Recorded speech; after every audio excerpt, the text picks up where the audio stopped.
This podcast is a member of the Voices of Wrestling Podcasting Network. Visit voicesofwrestling.com to hear the rest of our great podcasts, as well as show reviews, columns, opinions, and updates across the world of wrestling.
Welcome back, everybody, to Wrestling Omakase. It is episode number 151.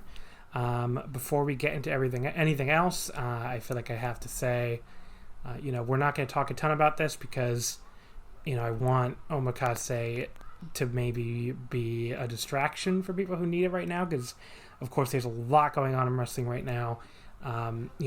It's a good thing what's going on in wrestling right now, but at the same time, I totally understand if it's too intense for you, or if it's too much for you, or if you've been tuning out of it. People, especially with past trauma, can only deal with so much of this, and I'm very aware of that. So I just wanted to say, I personally, and I'm actually pretty damn certain I speak for my guest as well, and probably everybody on the Voice of Wrestling Network is, I stand with survivors. I believe survivors. I'm happy with what's happening as far as, I'm happy that we're hopefully going to see a better future for professional wrestling, and hopefully there's going to be some really terrible people that are having their misdeeds exposed. It's a good thing. It's not a bad thing. It's very traumatic to read about a lot of the time, and to live through, I guess. And there's a lot of other industries going through this at the same time. Weirdly, like the comics industry and the stand-up comic industry, I believe, were both going through a very similar thing this past week.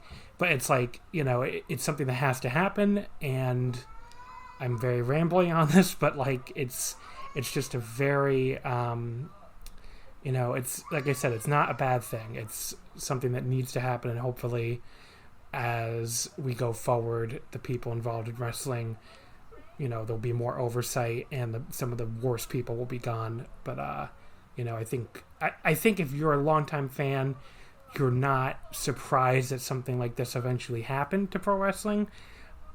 Maybe you're surprised by the scale of it, but especially speaking personally, I know I was surprised by the scale of trainee stuff, especially in the UK. I had no idea how bad that was. The stuff with fans, I think if you're not to excuse that at all, but I think if you're a wrestling fan, you've heard those stories before.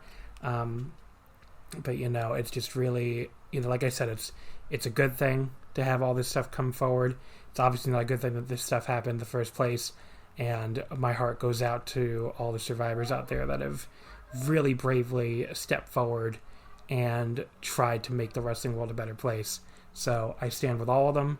I believe you, and I appreciate what you're doing to hopefully make wrestling better going forward. So that's all we're going to say about this here. We're going to try to get your mind off it and try to have a good time here talking about some old Japanese wrestling matches, but I did want to say that before anything else. So, very awkward transition to introducing my guest this week, Mr. Case Lowe from Open the Voice Gate, a podcast I founded with you. So, and this is still your only, this is not the first time you and I are podcasting together. It's probably not even the 50th time, but it is your first appearance on Omakase. So hello. Hi, John. How are you? I'm okay. Yeah, I guess, yeah. Well, first of all, I just want to echo all of John's thoughts there in the opening. I think that was very well put. Am I the last person from Voices of Wrestling to be on this podcast? No, not even close. Okay, all right. I wasn't sure if I was the last remaining, not even a holdout. It certainly hasn't been intentional, but for the length of this show, we've just never organized the opportunity, and I'm glad to finally be on here doing it. Yeah, there's a bunch of people that have never been on. As far as like even I don't even think all the podcast hosts have been on yet. So, and that was kind of one of my goals for for this 5 matches thing, was to try to get eventually all the podcast hosts, at least one person from each podcast. But yeah, we haven't even finished the podcast tour yet, so that makes me feel better. Yeah. I felt guilty, legitimately guilty for most of today. I was like, I think everyone's done it. Like I'm like, I don't want it to make it seem like it's been a personal attack on John. It just hasn't happened. But there's been no ill will involved on at least my end. Like, I'm glad to finally be doing Omakase. There is on my end. No, I'm just kidding. That coveted year-end Omakase ballot in a year where it's certainly going to be loaded with opportunity. Oh, yeah. I'm excited to have that now. So you might be the second to last podcast host, though, current podcast host. Because I think the only remaining one that's never done it now is Chris Novembrino from Shake Them Ropes. So I think, off the top of my head, just looking at this list. Yes. So, but there's definitely like written contributors that have never done it, like a whole bunch of them. Like, Kevin Wilson's never been on here. Like all those types of people that write like 2 things a year. I was gonna say, you actually have people on the podcast that do stuff for the site, and so of course Kevin Wilson hasn't been on the podcast. That would make sense. And we can talk all the shit about Kevin we want, because he's never gonna listen to this. No, because he never listens to podcasts. So especially if I'm the guest, there's no shot. And again, no ill will between Kevin and I, but I just know in his podcatcher he sees with Case Lowe, and that episode is getting skipped. But yeah, so there's all sorts of Kevin Wilson types who have never been on here before. But yeah, like I think you're the second to last like current podcast host who's never been on. Because I was trying to think of like some of the other ones, and Rob Reed was on like a Wrestle Kingdom episode, not this past one, but the one year before. Joe Gagney's been on, a bunch of other people. So, I don't know why we took so long to get you on, but you're here now. So I'm here now. So what else has been going on for you, I guess, other than the terrible fucking week in wrestling? I know you and I are both trying to get into Japanese baseball at the same time. Yeah, we'll see how long that lasts for me. I mean, I grew up a ginormous baseball fan. I'm a Detroit Tigers fan, Los Angeles Dodgers fan. Those are weird teams to like, but I, have my specific reasons for them. And ever since 2016, 2017, I've had a decreasing interest in Major League Baseball, because I just think the league is bad at many things in terms of pushing the game forward. I think Rob Manfred is an abysmal commissioner, and there's no American baseball to watch right now. So while I'm consuming, I would normally say all of this Japanese wrestling, but right now I'm only watching Dragon Gate because they're the only company that is interested me in any sort of empty arena capacity. But with Japanese baseball starting up, I've at least got to give it a shot. I mean, I miss, even if I haven't been a baseball super fan in the past years, I miss waking up on a morning in June and checking the NL Central standings just to see what's happening. And it's a part of my life that I miss. So if I can, convert another interest into the Japanese version of it, I might as well. I guess I'm kind of like you, and I always keep up with it even when I don't watch it, and like, but especially like right now is when I'm really missing it, because like June and stuff, like late June, when there's no hockey playoffs, there's like, just in general you're sitting around at home and stuff. Like I don't have, this is when I probably watch MLB the most. Yeah, a Wednesday night when there's nothing going on and NHL playoffs are done, NBA playoffs are done, and you're just sitting at home on a Wednesday. There's something comforting about turning on a Dodgers Diamondbacks series late at night, and we don't have that right now, and it sucks. It's an element that, I probably only watched 20, games all the way through last year, but still to have that option is what I'm missing. Right, we probably watched the exact same number of games. But yeah, like it's been really fun getting into Japanese baseball, and like, just picking a favorite team and stuff, and picking, just watching different teams. I have that like Japanese TV package, so I just been like the games on the weekend, especially like they start at like midnight or 1 a.m.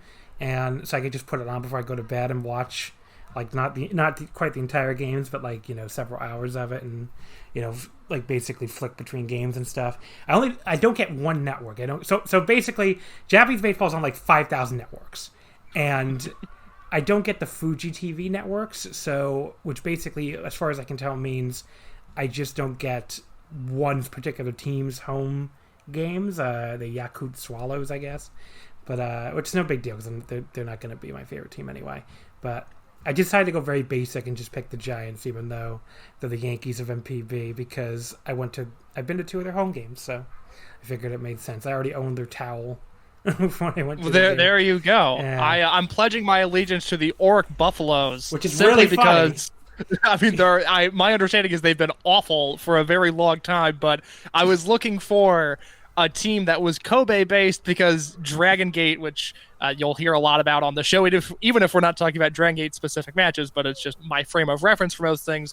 They're based in Kobe.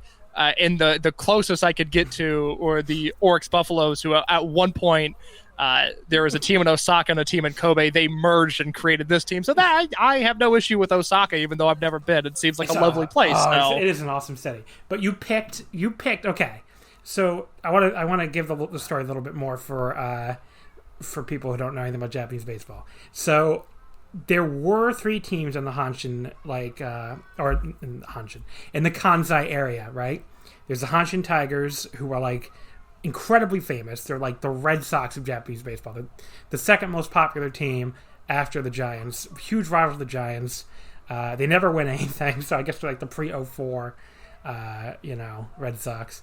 And I mean, they're still pretty far behind the Giants, because I've seen estimates that like, of all the baseball fans in Japan, like 50% are Giants fans. So it's like they really dominate it's a 12-team league. So you have 11 teams with 50% and 1 team with the other 50%. But the Tigers are definitely second.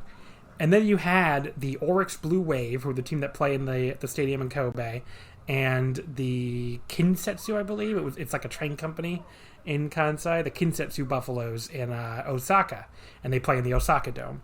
Which, by the way, the Hanshin Tigers do not play in the Osaka Dome. They play like in this stadium, like in between, called the Koshienken. I think is what it's called. It's like in a suburb of Osaka, but it's really famous because it's also where the high school baseball championships are held every year. So anyway, these 2 teams both have so few fans in this market because the Hanshin Tigers like dominate the Kansai market. It's just completely one-sided.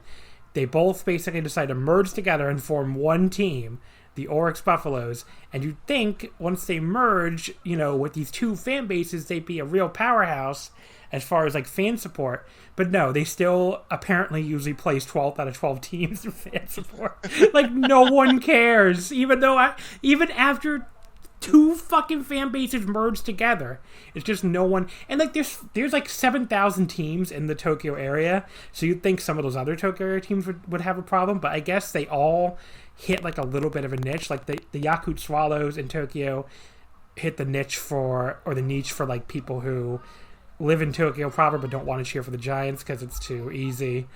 And then you have like the Seibu Lions that are a little outside of Tokyo this way, and Yokohama Bay Stars who are a little outside of Tokyo that way. Yokohama's a whole other city, but it's very close to Tokyo. And the Chiba Marines, and who are a little, to the east. So it's like all different little areas. Whereas, like, I guess just having a second team in Osaka, they still apparently play some of their home games in Kobe, where the Oryx Blue Wave used to play, but apparently those games draw even worse than their Osaka Dome games do when they draw. Like people are like, we don't understand why you do this still, because the games draw so bad. And then on top of all of this, remember how I mentioned how the place where the what's it called, where the Hanshin Tigers play their home games gets taken over for like this high school baseball championship every year? Yeah. Guess where the Hanshin Tigers go for their home games during that tournament every year? Oh, where is that? The Osaka Dome. So they take over the Oryx Buffaloes home arena like for a long period of time every year. So the Oryx Buffaloes get pushed out of their own home stadium for like a long stretch of the year. So it's Look, I love small market teams and basketball. I grew up in Indiana. I'm a diehard Indiana Pacers fan. Really, one of the few things I want in life is I want to see a Pacers championship. Like, it would just, since I moved away from Indiana, like, there's not a ton I miss. But since I've moved from Indiana, I really do have a sense of pride when it comes to the Pacers, and a championship would bring me so much joy. But I also understand they're a small market NBA team. It's never going to happen. So wait a second. This comparison doesn't work because the Oryx Buffaloes is not a small market team. They're a big market team that no one gives a fuck about. Actually, what they're closer to is my football team. Again, Tigers and Dodgers in baseball, Pacers in basketball. I'm an LA Rams football fan. In that, I guess maybe they're the Chargers in this scenario where they're in a big market in LA, but nobody cares about them. I mean, even the Rams struggle to generate a lot of interest. The Chargers, there is just no one that could possibly care about what they're doing. Yeah, so I mean, they're like the Chicago White Sox of MPB, I guess, because like as far as I can tell, the White Sox have way less fans than New York Mets, right? I worked at a sporting goods store in Chicago for a long time, and we could sell, every NBA team that we had in stock, we could sell. We sold a ton of different football teams other than Bears. You could not sell baseball stuff if it was not Cubs related. And granted, this is a year or two after the World Series win, so people were still riding high off of that, but there's just no market for real White Sox stuff. Like, it's just, unless you are on the South Side, or if you just really care about baseball, no one in Chicago cares about the White Sox at all. Yeah, I mean, apologies to Rich Craich, because I think that's his team. But, no one cares. I mean, like, the New York Mets here in New York, I mean, obviously they're number 2 to the Yankees, but, like, lots of people care about the Mets. The Mets have lots of fans.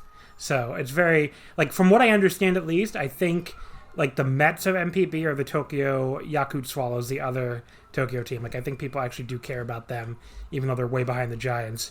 Whereas the Oryx Buffaloes are the White Sox of MPB, where like no one fucking gives a shit. I like it. I'm gonna ride that wave, because when they are good again, and when people start to care, I will be at the front of that bandwagon. I will be the one leading the charge. I'm telling you, things are gonna change at this organization. They've got Adam Jones now. What could go wrong? So when his walk-up song, by the way, is YMCA, and it like cuts to the video screen of him doing the YMCA dance with like a huge goofy grin on his face. Is pretty good.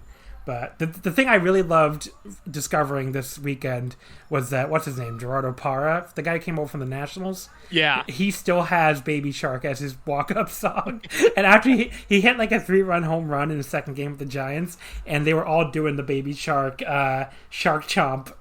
So all these Japanese dudes in the dugout doing the Baby Shark Chomp is really funny.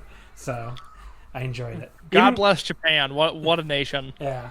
I mean, it's the second best baseball league on earth. For people who don't know, like, it is considered, people consider it like quadruple A, like better than triple A even. So, it's definitely better too than the KBO and the Taiwan. Man, I'm really hoping that the Japanese baseball can get picked up by an MLB network or get tossed onto ESPN as well, because like, I will have the Korean baseball stuff on in the background, but I've yet to watch a game that has entertained me, just because the level of play is just not up to caliber with what I'm used to seeing. Even in college baseball, I watch a lot of college baseball, and those kids I've found to be better than the Korean league that they're showing on ESPN. Yeah, I think MPB is a lot closer. So, like, just watching the games this weekend, it looks a lot more like MLB. Like, the pitching's definitely not as good, so I think that's very noticeable. But, like, everything else I think is pretty damn close. So, but yeah, I even got the Japanese baseball video game too. I have been considering ordering it. It has been sitting in my Amazon wish list. Okay, I can highly recommend it if you want to do it, because I don't know about you, I got really sick of the show this year. Like, I bought it and then played. I usually play MLB The Show every year, but like, I bought it and played it for like a game, and I don't think I've ever touched it since. And it was way too similar to last year for me. And I guess after like 4 or 5 years of the same thing. It just got kind of old. Whereas like this baseball game, I don't know if it's like more arcadey, but it's definitely probably a little more arcadey, and like the batting interface in general is just a little more like pick up and play kind of, I guess. And it just seems more fun. I don't know. I think maybe it just seems more fun because I'm so used to the show after all these years, but it's fun to just play a different baseball game with different mechanics, and the mechanics still work too. So like it's not like it's different and bad. So, I'm really enjoying it. I feel like I played the show for a decade straight because I think I went from MLB 08 The Show to MLB 18 The Show, and I remember just halfway through the summer of 18, just like, you know what? These games have all been the same, and they're good games, they're well made, but I can't do it anymore. Whereas like NBA 2K, I think is marvelous. I still am. I'm not a big video game person, but if I'm going to play, I typically play NBA 2K. I actually think the Madden franchise, I think those games have become more and more fun over the past few years. I think it lacks like really in-depth modes, but I think the gameplay is very fun. But MLB The Show, it's so consistently good that it got boring, and I just don't know how to rectify that problem. Yeah. So the MPV games are really fun, but you just have to, or the MPV game, which is like Pro Yaku Spirits 19, I think, and they give you a free roster update for 2020, which is really cool because the games don't come out every year; they come out like every 4 years. So, but yeah, I mean, like I really enjoy my time with it. I'm really really enjoy just picking up and playing it and getting the hang of it. But you will have to look at a lot of like translations online, though, is the one thing. There's a lot of Japanese text in this game. So, but there is like everything is translated like on this website with like images and stuff. So it's not really it's just like looking at your computer while you play, basically. Yeah. Okay, let's get to the wrestling matches here. As we've alienated our entire European listening audience, they have not known what we've been talking about. Even Americans at this point are confused. Let's talk about wrestling, which is universal, thank God. Jado and Gato versus Masaki Mochizuki and Don Fuji from New Japan Pro Wrestling on January 1st, 2007. This was, of course, your first pick. It is for the IWGP Junior Tag Team titles held by Jado and Gato, and for the old War International Junior Tag Team titles held at this point by Mochizuki and Fuji. Of course, Dragon Gate kind of used them. They basically introduced them as tag titles, for the promotion in, I want to say 2006, right? Yeah, 2006. And then they had them for about a year. Right, because then at Summer 2007, Muscle Outlaws win the Summer Winter Tag League, and they quote-unquote use their prize money to establish open the Twin Gate, and then they won like a unification match. Although the IJ tag titles get reactivated anyway, so they weren't unified for very long. But yeah, I mean, Jado and Gato won this match, and I was like, wait, did they unify them here already? But no, they actually lose them back to Ryosuke in July, so they don't hold these. that match is at Kobe World 2007, I believe. Right, I think that's true, yep. But yeah, so this match, Jado and Gato have been champions since July 2006. It was their fourth reign as champions.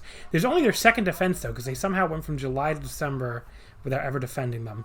And then after winning this one, they won't defend them again until May 2007, where they lose them to Dick Togo and Taka Michinoku. So, but they would, as mentioned, hold the IJ titles a few months longer. So why'd you pick this one? What made you think of this one, I guess? And, just tee up the match. So I knew I wanted to have some sort of Dragon Gate representation on the show just because that's what I do. I've been reviewing Dragon Gate on voicesofwrestling.com. It'll be 5 years on July 2nd. I've been co-host of the Open the Voice Gate podcast since its inception with John. I stepped away for a little bit. Mike Spears and I have been co-hosting for a year now with consistent updates, but there's not a ton of Dragon Gate that's streaming out there. And while they do have their own streaming service in Dragon Gate Net, which I know, John, you've mentioned that you've enjoyed the archives and the stunning quality of the early Toryumon days, which is a huge plus. The network has drawbacks, and there's not a ton of people that subscribe to the network, so I wanted to get something a little bit more visible. And this Mochi Fuji versus Jado and Gato match is something that had been sitting in my watch later playlist on YouTube for, at this point, literally years. And I had never seen the match, despite it, having Mochizuki and Fuji, who are two of my favorite wrestlers, Gato, who's great on occasion, and Jado, who's there. But it's John asked me, what matches do you want to talk about? And I kind of panicked because I just didn't even know where to start. And then I saw this sitting on my watch later. I gave it a watch. I said, yeah, you know what? This match rules. It's a textbook example of why I love Masaki Mochizuki. I'm going to send this John's way because I think it's worth talking about. And it's just a delightful junior tag match that feels so just drastically different than the junior tag scene of New Japan today, or New Japan during the Roppongi Vice, Young Bucks era, which I loved all of that stuff. I mean, if you have read my work, I love the Young Bucks, but this feels like it's 1995 in war, and Tenryu was watching from the rafters, and it just so happens to be taking place in 2007 between Mochi and Fuji, who were at this point about to become one of the greatest tag teams in wrestling, and then Jado and Gato, who were one of the greatest tag teams in wrestling at this point. So for me, it was a new match. I don't have a ton of emotional attachment to it, but I love 3 of the 4 guys in this match, and it was very fun to watch it play out and just to discover new Masaki Mochizuki footage. Yeah, and it's a really fun match. It's not anything that I think will totally blow you away, but as far as Gato and Jado. Well, actually, Gato and Jado might blow you away if you're not used to them being good. Because, I mean, they have, especially Jado, can barely move now. But, he looks so jacked here. I'm just whoa. What the fuck? It's Jack Jado. But, just a small man, small frame, but jacked. It's actually a very weird sort of body composition he had at this point. Yeah. And I just like that, I always enjoy the interpromotional stuff, so I appreciate that you picked, 2 interpromotional matches here. But there's that extra level of heat to it, So it is really fun. And yeah, it's in Korakuen. New Japan has kind of a great library of matches on their YouTube channel, which I don't know if people they're not on New Japan World for some reason. Yeah, that's exactly it. You're right. And most of the matches they upload onto their YouTube, or uploaded, this was uploaded a decade ago, have no commentary. And hearing this is a match that you almost need to turn up, one, just because the crowd is hot and it's so refreshing to hear a hot crowd, but to hear Mochizuki kicking people is an experience in itself. I highly recommend it. So yeah, Mochizuki and Fuji get booed coming out, because they're representing the outside promotion. Ooh, excuse me. And Gato and Jado look like total badasses here, and it is really jarring to see Jado, and to see him just come out and look like such a fucking jacked badass like we were just talking about. And then throughout this match he goes for the crossface of Jado, which is just such a cool finisher that just I'm sure does not look cool anymore if he could even do it. I don't think he even does it anymore because it probably hurts him too much to get down on the mat like that. Yeah, there's just a drop down process there that has to be so uncomfortable given the state of his body. But yeah, so it's what are you gonna do there? But yeah, there's a there's a long Fuji heat segment that features some really old school stuff, including whipping him into the exposed turnbuckle and stuff that maybe goes on a little too long. But by the time Fuji finally fires back with this huge lariat on Jado and then gets hot tied to Mochi, everything after that, which is about the 15-minute mark, and there was some good stuff early too anyway, but everything after the 15-minute mark is just fucking awesome. Mochizuki comes in with this huge springboard dropkick on both guys, levels them both with middle kicks, and like you said, he was just kicking the shit out of both of them. But then when he tries for the La Magistral on Jado rolls through the La Magistral and gets right into the crossface of Jado, which is an awesome counter. Fuji breaks it up almost immediately, then tags back in and starts laying into Jado with chops and a lariat. It's always fun watching Don Fuji just beat people's asses, which he doesn't do it enough, but when he does, it's really good. And then Jado gets the crossface of Jado on him instead, and that actually goes on for a bit, but Mochi breaks free of Gato on the outside and dives in to save.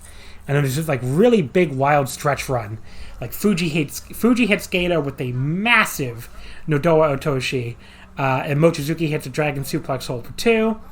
He kicks the shit out of Gato again, but when he hits the ropes, Jado hits him with a chair from the outside as Gato like collapses into the ref to distract him. It's great, one of those great like over the top ref distraction spots where you could have just pulled him out of the way or something, but he went over the top with it.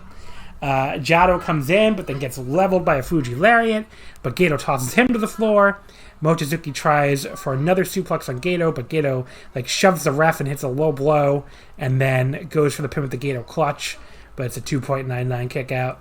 And then Gato and Jado followed up with a double team super powerbomb off the top, and then the super fly splash from Gato on Mochizuki, and that's finally enough for the pin, making them the double champions. Pretty fucking awesome, a truly incredible stretch run, and like I said, maybe the heat segment is a little boring, but everything after that really picks up. I would go 4 1/4. I have the exact same rating on this match, and it's so fun because I don't know how many of your listeners either watch Dragon Gate, or if they do, I don't know how many of them listen to our show, but it was important for me to find a Mochizuki match because something that Mike Spears and I constantly harp on our show is this idea that Masaki Mochizuki, to me, is undoubtedly one of the 10 best wrestlers of all time. And that might sound jarring because he's stuck away in a promotion that, although they're the second biggest in Japan, they're ignored by the press. There's a bias against them in the Western market. Like, people just aren't diving into Mochizuki rewatch projects unless it is me or Mike Spears doing it. So I get it, but Mochizuki is a Kawada tier, a Hashimoto tier, a Ric Flair tier level of professional wrestler. So whenever he goes cross promotion and wrestles in All Japan or wrestles in Noah, or in this case New Japan, it's very exciting. And then his partner Don Fuji is someone who has miraculously kind of battled comedy, or I guess interweaved comedy and being the serious ass kicker at the same time for his entire career. You know, Fuji never wrestled in America or for Dragon Gate USA, and the only time he worked a notable match in America was he did PWG, but he did comedy matches against Stalker Ichikawa in PWG. So we only really know Don Fuji in the Dragon Gate environment. And although this is a junior tag, so it's not that far of a stretch from his normal house style, it was exciting for me to see Fuji outside of the Dragon Gate ring, because he is another guy who can hang with anybody, who has had a marvelous 25-year career at this point. So yeah, 4 1/4 from me. Just a fun match that I can't believe it took me this long to watch.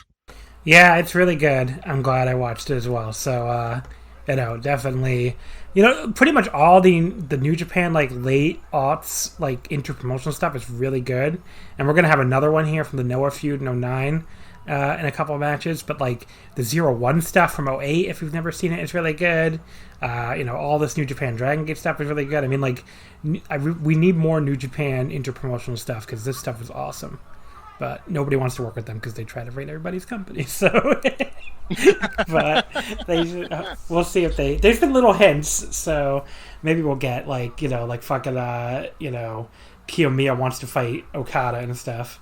But I hope Okada squashes him like a bug, and that is no disrespect to Kiyomiya, who, look, he's not my ace. Okay, have you seen him lately though? He looks jacked. He looks good. I think he's a very fine wrestler, but if he thinks he's gonna step up to the Rainmaker, my friend, he has another thing coming. I hope Okada squashes that geek. I was so annoyed when I read that headline. I want Kiyomiya to win. I want Kiyomiya to win a match, and then Okada can get his one back at the Dome or something. Like Miyahara, okay, I understand that. Miyahara, again, not my favorite wrestler, but he's phenomenal. He's very good and has at least built up, some legitimate sort of credibility as an ace. Kiyomiya, on the other hand, I mean, come on, brother, you are not on Okada's level. I guess we'll say Okada Miyahara they never do, because they'd never be able to book a finish. So yes, that is true. Although I'd like to see it, it would be fun. Yeah. Okay, so match number 2 was my first pick. Naruki Doi, Masato Yoshino, and Magnitude Kishiwada versus Shingo Takagi, BB Hulk, and Cyber Kong from Dragon Gate on July 1st, 2007. It's, of course, from Kobe World 2007. This is New Hazard defending the Triangle Gate belts they've had, since May 07, not long after their formation in mid-April. And, this is... I always say this is, one of my favorite DG matches ever, if not my favorite one of, the Dragon Gate, the post-Toryumon era, which I remember I said that on a podcast with Jay on it, from, DGJ, and, he was greatly confused, because he's like, the finish is fucked up, right? But I don't care. Those were his exact words. And I'm like, yeah. But I was like, but I don't care. I love this match. It's if not my 2 all-time favorite DG units of all time, it's very close. I mean, these Muscle Outlaws are fucking awesome. I think they're super underrated as a heel unit. They were so much fun, and in a very goofy vein sometimes, but they always were a lot of fun as a heel unit, and had had maybe my favorite heel theme song ever. It's so good. Love Idiot Outlaw. But and New Hazard were awesome too. I mean, they were just all these young punks getting together to stand up against Typhoon, and they basically came together to be like, hey Typhoon, hey Muscle Outlaws, you both suck. And it's such a great little angle. And they were I like Muscle Outlaws, but Typhoon was a pretty stupid face unit. And they were just oh, here's all the faces from all these other units just together now for no real explanation. And I thought they were kind of right to point out that Typhoon was kind of stupid. So yeah, Typhoon lacked a strong aesthetic. Even units like Dia Hearts or Monster Express, who have been criticized for not necessarily being these great face units in the era of Dragon Gate face units. At least with Monster Express, you can go, okay, best friends in the orange and black. I know who they are. I know what they look like. Dia Hearts, sort of a similar thing with the gold and the silver. And their thing, other than Big R Shimazu, was that they wore baggy pants. That was a crucial part of that unit that I think people forget about. But with Typhoon, it was Shima's wearing face paint and a bunch of guys are there. Whereas Muscle Outlaws... very clear aesthetic, very clear message with that group. And then New Hazard, I mean, you're putting Shingo, you're putting Hulk, you're putting Cyber Kong long before he embarrassed himself and the company. Yamato's in there. You have sprinkles of Jack Evans here and there. New Hazard is a very, very exciting unit that was the launching pad for that first generation of Dragon Gate Dojo guys. Yeah, it's just a really, really cool unit and a really cool period. So, I definitely like. They're not around very long. I mean, it's pretty much just 1 year, and then you get the New Hazard split where they merge with what's left of Muscle Outlaws because Speed Muscle leave to form Wrestle 1, and they merge with what's left of Muscle Outlaws to form Real Hazard, which is a weird story. Real Hazard. I mean, Real Hazard starts out really well, but they have to turn Shingo back face right away. And I don't know, it doesn't really work that well. But I mean, I think the unit kind of finds itself a little bit, and then by the time it really finds itself, they immediately break up again and go off to because I really like late 09 Real Hazard, but then it immediately becomes fucking Deep Drunkers, which sucks. Yes, it's certainly Real Hazard at the very least. You could see the formation of Yamato becoming the company ace in that unit. On Open the Voice Gate for the past 3 months now, we've been rewatching every Dragon Gate USA show, and we will continue to do so until we are done with it. And there's not a ton of Real Hazard stuff because DG USA forms in mid-2009, and then by the start of the year, they are on their way out. So you really only get the Yamato matches and then one Genki Horiguchi and Ryo Saito match against the Young Bucks on the second show.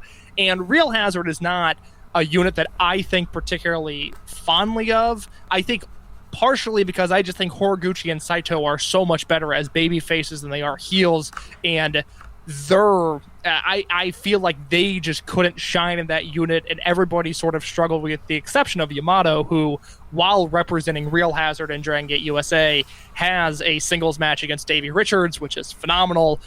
The bright spot of the Dragon Gate USA rewatch has been unironically enjoying Davey Richards matches, which I certainly wasn't anticipating on doing.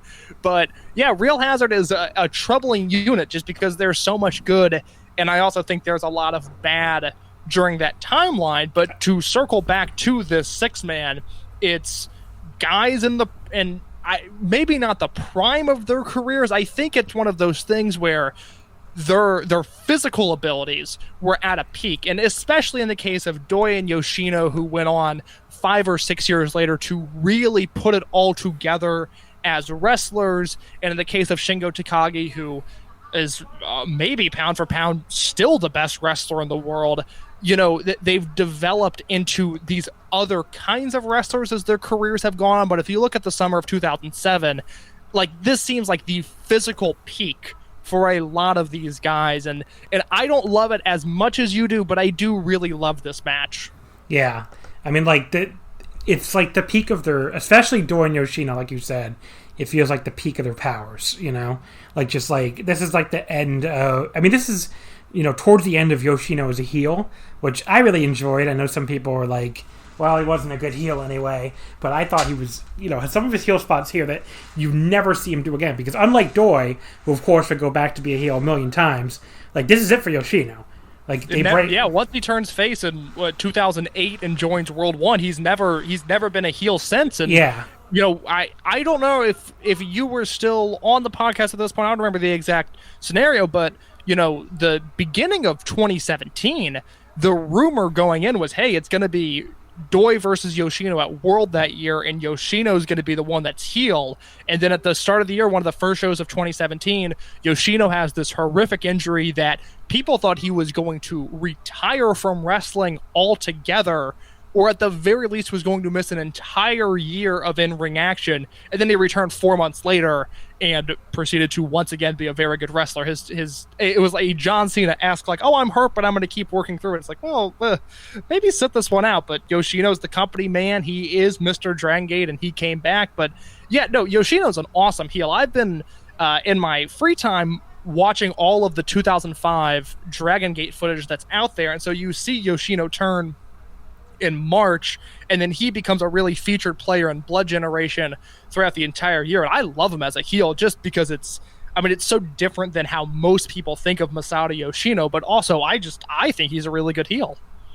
Yeah, I think he's really, there's like a couple spots that you'll never see from him again, like when he like does that. I love that spot where he does a low blow and then fakes his own low blow so the referee doesn't know who was actually low blowed. It's just a great spot. But, obviously he can never do that as a babyface. But, like, it's just, one of those things that I miss from him. But, yeah, he's a great heel. Doi, obviously, even though he would turn face with Yoshino, we would see be a heel many more times. This is the end of Kishiwada as a heel, though, too. Because after this, like, he's one of the few non-speed muscle members who doesn't go on to New Hazard, or Real Hazard. Because he just kind of like goes off to join Zetsujins, I guess, with Mochizuki and Fuji. So it's kind of it's a shame. I love Kishiwada. I think he's excellent in this match. In the very little bit of Osaka Pro footage I've seen, I think he's very good as well. And it's a bummer that I think his sort of time period in Dragon Gate is a little bit lost, and I think especially with the current, I guess, navigating of history, I will say, in Dragon Gate, as they attempt to ignore Shima, basically giving him the Chris Benoit treatment, just pretending he doesn't exist. Like, most of Kishiwada's run is tied to Shima in some way, shape, or form. They headlined Kobe World 2006, and that's just the sort of stuff that is not going to be brought up, thus not remembered by any longtime fans, that it might not just be on their mind, and certainly for new fans, they're not going to have any idea that Kishiwada at one point was a power player in this company. And I think this is a showcase for magnitude Kishiwada. I really liked him here, and didn't remember liking him so much the first time I had watched this match. Yeah, can you hear these fireworks in the background? They're really going off. They fucking love fireworks, the Frogs Neck, I swear to God. But yeah, so like Kishiwada's awesome in this match. Just everybody's great in here, even Cybercon, like you mentioned before. This is just a great match for him too, and he was always better in tags and trios matches because it's just kind of more of his thing, especially at this time. But when he could run in and do a giant pineapple bomber, he's going to look a lot better than when he has to carry. He should have never been booked in a singles match. This should be his role from this match in 2007, it should have sustained this entire run. The idea of any sort of credible, serious Cyberpunk singles push, I have always found to be so outlandish and unnecessary. So the match opens with like there's a big brawl to the floor, and then like everybody pairs off in the ring, which is a really cool little they all do like a really cool little sequence. Like there's a Kong and Kishiwada as the powerhouses, like they do these shoulder blocks, and they basically just keep running into each other before Kong finally wins and knocks him down, which is pretty great. Yoshino and Hulk tag in for the speed showcase, and Hulk actually does a great job keeping up with him. It's been so long with Hulk like being increasingly deteriorating that I sometimes forget how fucking fast he could be. But he was great here, just keeping up with Yoshino and with the fancy arm drags and stuff. And then Shingo and Doi come in, and Shingo hits this huge TKO on Doi, which I feel like is a move I can't remember the last time I saw Shingo Takagi do a TKO, but it looks pretty great. One of the big takeaways from the Dragon Gate USA rewatch has been just how good BB Hulk was at one point. I think it's something that as a community we have all forgotten about, because at this point Hulk, in his current state, is very big and very broken down. Now, I still think he has value and is still capable of putting on very good matches, but they look nothing like a good 2007 or a good 2009 BB Hulk match. And, here he's jumping around. He's doing that backhand cartwheel thing as a reversal to a clothesline. He's bouncing all over the place. It's like you said, it's refreshing to watch this era of BB Hulk. And then we get probably the best spot of the entire match, honestly, is when Kishiwada does that gigantic splash from the top rope to Hulk on the floor through the table, which it just looked perfect, and he had to leap so far, and you always forget how awesome Kishiwada was, just what a giant leap it was. It was such a great leap. And then he follows up with his screaming stomps, which I know some people hated those, but I always found them hilarious. Yeah, I like them too. He's just I can't even really do it. It's just and it just keeps stopping him. Oh, it's so great. And the way he frames it too. It's a great heel spot. Then we have the Yoshino fake low blow / fake low blow. The phantom low blow that he's selling so the ref can't know he actually did it. I mentioned that earlier. It's a great spot. We get the big multi-way drop kick in the middle with Genki and I think Gamma running in to help. But then Shingo comes back finally after Hulk. Hulk is getting his ass kicked forever. But Shingo comes back by beating him over the head with a piece of the table they broke. That was awesome. I love that he just comes in with this piece of the table and is like, "You want to break a table? Then I'll break it over your heads." It was great. It's just a total house. There's so much rage and fury behind it. It's unbelievable. It is. In a weird way, it is like the ultimate babyface fire comeback, but instead of hitting a drop kick and a few clotheslines, he's beating someone over the head with a part of a table. Yeah, it's really good. And then you would get the he does a double clothesline on both Doi and Yoshino, or not double clothesline. It's a double DDT and Bulldog at once on Doi and Yoshino, and then he does a rare Shingo plancha, which can't remember seeing too many of those. Hulk follows it up with an awesome moonsault all the way to the floor, leading us to the Kong and Kishiwada, and they have a big lariat and pineapple bomber, I almost said pineapple bottle, battle that Kong wins. Pineapple bomber battle. Try saying that 3 times fast. The Kong wins that battle, and then he hits both members of Speed Muscle with it too. And then we get what you can just describe, where I stopped trying to recap it. The big Dragon Gate sequence where everyone running through and hitting everyone. At some point you just get tired of typing. But everybody runs in and hits a million moves on everybody else. Until Doi pulls the ref in the way of a Hulk springboard kick. So all the Muscle Outlaws members run in and do the train in the corner. But then 2 can play at that game because Jack Evans comes in with the handspring elbow for New Hazard and then gives Doi the 630. Great spot. And Hulk follows up with the EVO but only gets 2. Muscle Outlaws recover, and Doi hits the Bakatari sliding kick. Still one of the best sliding kicks in all of wrestling. But on Hulk, but only gets 2.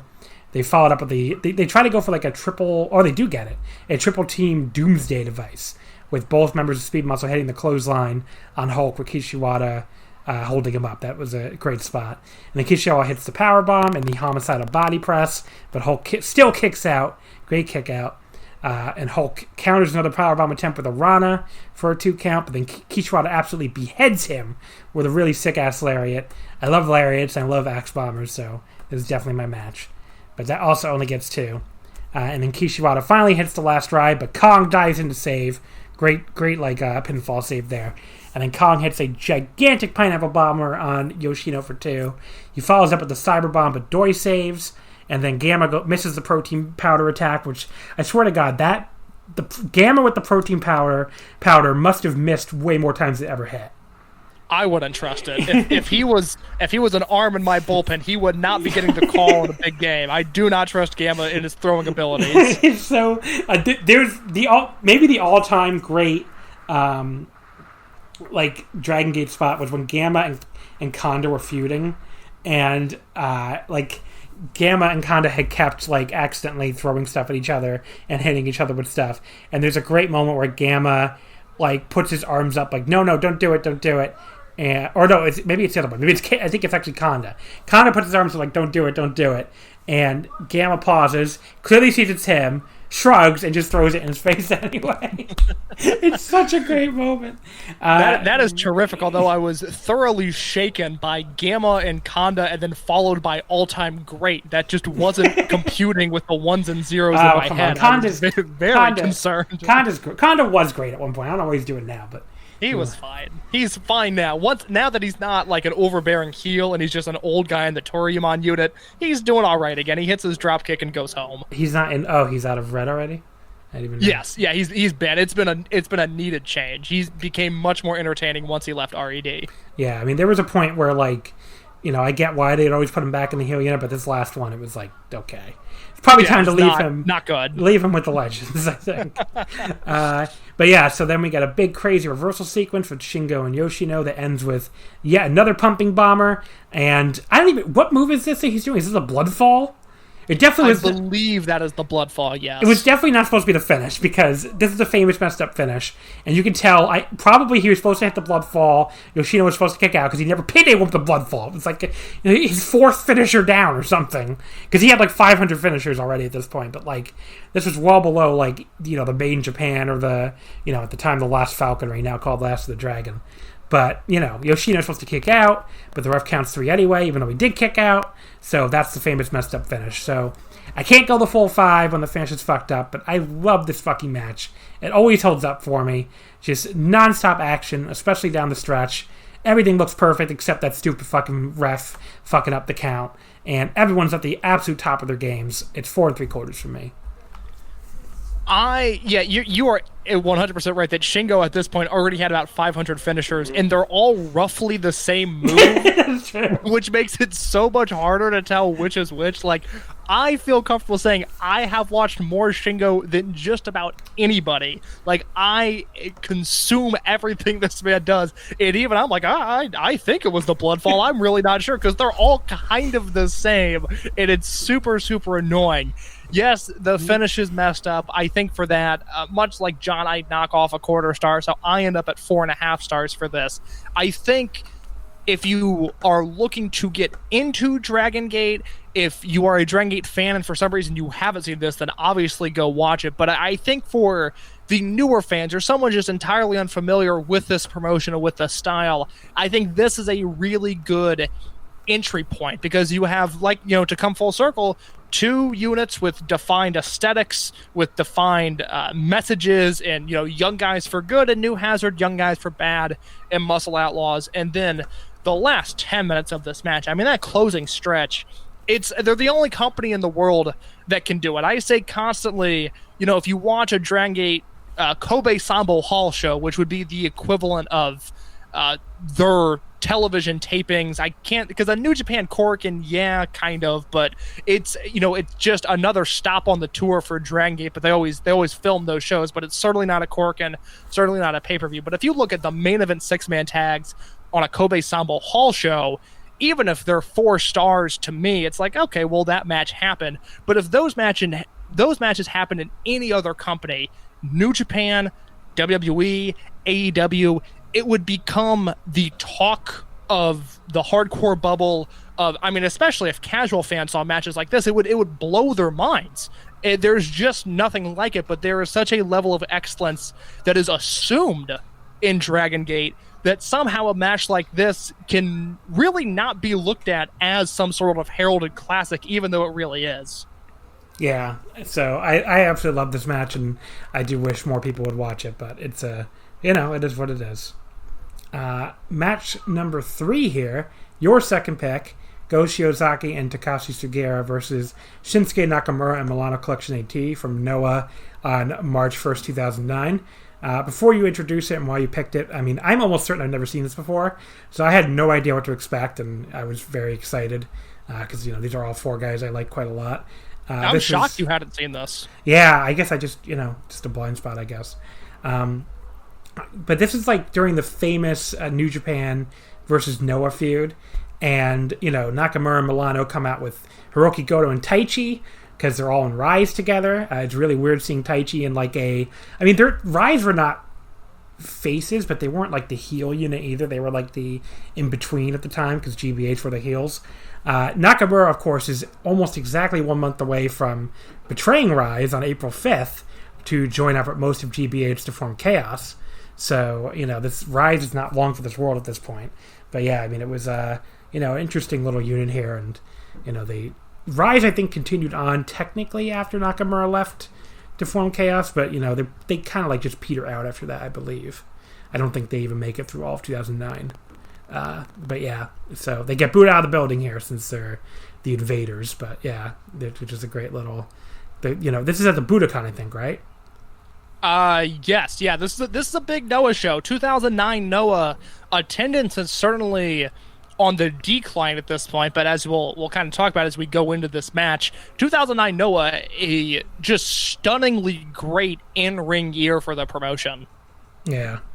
So, it is what it is. I mean, wait, so you said 2009 Noah is a stunningly great year? Yes, yeah. Okay. I love 2009 Noah. I haven't seen a lot of it, so I have to go back and check it out. But that's the year Misawa dies, right? Yes. So Misawa dies, which I think largely and rightfully so throws off the main event scene a little bit because Jun Akiyama wins the GHC belt and then he vacates it, and then Shiozaki wins it and loses it to his partner in this match, Takashi Sugiura, in December of that year, and then Sugiura goes on to have like an 18-month reign with the title. But if you watch 2009 Noah you actually have to start at Wrestle Kingdom of that year in the New Japan versus Noah offer match, which, as I scramble on Cage Match to pull up the exact participants in that match, I know this match is on New Japan World, but it is the last great Misawa match. It's Hiroki Goto and Shinsuke Nakamura versus Takashi Sugiura and Mitsuharu Misawa from the Dome. So if you start there and then watch what Noah is out there, which 2009 I think circulates pretty well still, you can keep going through basically October, which is when Kenta gets hurt. Kenta is never really the same after the injury he suffers in October of 2009, but you have Kenta versus Nakajima, which creates a lot of Kensuke Office versus Noah matches. There's June 22nd, 2009, there's a Kenta and Go Shiozaki versus Kensuke Sasaki and Katsuhiko Nakajima match from Korakuen. That is a 5-star tag. It is utterly phenomenal, and most of what Kenta does that entire year is next level great up until his injury. But then you also get the New Japan versus Noah feud in the first half of the year, which you have the Tokyo Dome match. There's a Hiroki Goto and Kazuchika Okada versus Sugiura and Aoki match. There's a Kenta Kobashi tag where he teams with Akihiko Ito against Tenzan and Okada. There's a Shiozaki versus Okada singles match. Like, there's a ton of interesting stuff that just happens to involve Okada as a young line at that point. But the New Japan Noah stuff is really, really strong from that year. And I think just because Misawa dies and then business takes such a nosedive that I don't know what the perception was like at the time, but I know now it's like, oh, well, Noah was really great in 2003, 2004, 2005, and then Rikio wins the belt and things stop. But that is not the case, because 2009 Noah is, I think, the last like true green mat. Like, this is pro wrestling, Noah. I think it ends in 2009, but that calendar year is really, really strong. Yeah, it is really. It's a very good year from everything I've heard too. But like the Misawa death, I think really just holds a cloud over everything. Yeah, and rightfully so. Yeah. As far as this match, it starts really strong with Shinsuke and Sugera trading blows. Sugera hits a big spear to end that sequence, and they do some nice-looking mat wrestling after that. Milano and Go have an exchange, mostly centering around Go being like heavier than Milano. Not super exciting stuff, but still good.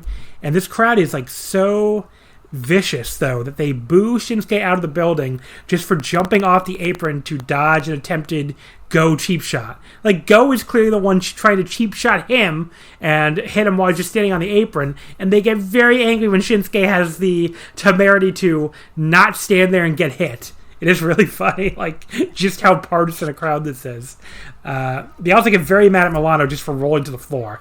And Milano throughout this match, I mean, Milano is the biggest dickhead. Shinsuke, at this point, is still, working very generic babyface. I mean, he's good. I mean, he's really good in this match, actually. But, like, you could tell that this is when he had just figured out how to work it all, Like Alan and I were talking about on the Patreon, which... I forgot to plug, which I should have plugged way before this, but patreon.com/wrestling omakase, $5 a month. You can listen to the 2 exclusive episodes I did with Alan for L and with Rich Craich. They're both out now, and they're both on the Patreon. But anyway, so Alan and I, we talked all about the what am I trying to say here? Like how Nakamura was like, because Alan's been watching a lot of 2004 New Japan, and he was like, well, Nakamura was terrible. Like, he had no idea what the fuck he was doing. And I'm like, well, I mean, I was just watching him from like 2008 in the 0-1 Max feud, and he was already pretty damn great there. And what Alan basically said was, well, he kind of figures it out in 08, basically, is when he figures out. Like, he doesn't figure out like the charisma or the swagger part of it until like 2011. Like, that's about when the Nakamura, they think, modern fans would most recognize really comes into focus. But, like, by 08 into 09, he's at least figured out the in-ring work part. Like, he's at least, really, quite sharp in the middle, in the ring. And I think this match is, a good example. He looks really good in this match. But, yeah, I mean, like, it took him a while. I mean, he was coming from an Inoki, mindset of, like, what made a good wrestler, and like he came in right in the middle of this transition away from that, and the end of the Inoki era, and had to like basically take his natural skills and then like translate them into a different as New Japan became a different style of company. But he did figure it out eventually. So like, I mean, there is definitely a world where he never figures it out because he has so many competing interests and competing, like mindsets and stuff. So, John, have you read Nakamura's book? I never read the book. I would recommend it. I just finished up most of it over the past few weeks, and it's very interesting. I wish we had more translated literature, I'll call it, out there like this, because I mean, Nakamura is very thorough in detailing the dojo process and detailing his debut, which was rushed, and then he came in as the super rookie, and he never really had his footing up until about this point. And then just for fun, I was going back and watching some 2014 G1 stuff last week, because that was the first G1 that I followed in real time, and I just remember loving that tournament so much. And I think it's lost now because he is what he is in WWE, and it's such a shame. But like 2014, 2015 Nakamura, I mean, there was not a cooler wrestler on the planet, and seeing the in-ring aspect that he has in this match, where he's clearly a good wrestler, but then the charisma that he adds after his trip to Mexico, he's such a superpower and such this dominant force. But it's also fun now that he has that in-ring capability to watch him here, where he is lapped in charisma by Milano Collection AT. I mean, Milano is the heat magnet, and to me, the real star of this match. Yeah, especially from the New Japan side. I would say, like, Go Shiozaki is still very young here and still, like, figuring it out, besides just being, like, this raw rookie, who's already... I think he's going to win the title this year, right? Which is kind of crazy. Yeah, he's 3 months away from winning the title. He looks way too early. But he's really starting to figure it out, because at this point he has done his excursion, he's done ROH, he's done FIP, and watching this match again, because this is a match that I've loved for quite a while now, but I rewatched it for this podcast, and I was like, oh my god, like Go really has something here. And then he has the June tag with Kenta that I talked about, where I think that is a 5-star match, and I just think Go is just absurdly great in there. So Go is putting the foundations of being a great wrestler together.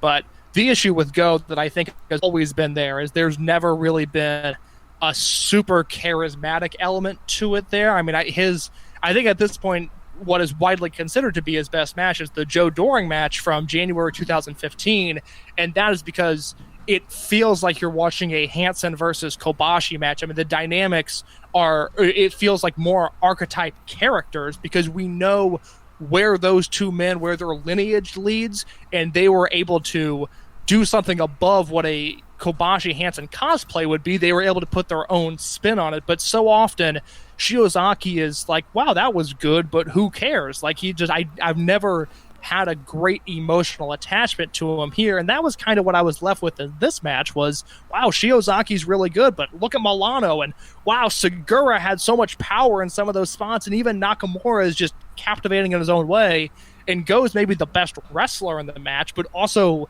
somehow the least entertaining. Yeah, that's a great way to put it. Like, his lariats and his chops are great, but like, to me, he doesn't have like the presence of a guy who's going to be world champion in 3 months. So no, that is a well said. Yes. Yeah. I mean, I honestly think like his current run maybe is one of the best of his career when it comes to that. Like, he does look like an ace now, to me at least.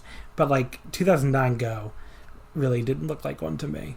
But yeah, so there's there's basically Shinsuke starts working on Go's leg for a while. There's a great moment where Shinsuke like has him in a single leg Boston Crab, and Sugera. This is where Sugera had like so much presence even back then. He just like swaggers into the ring like a fucking badass and starts forearming him right in the face to break it up.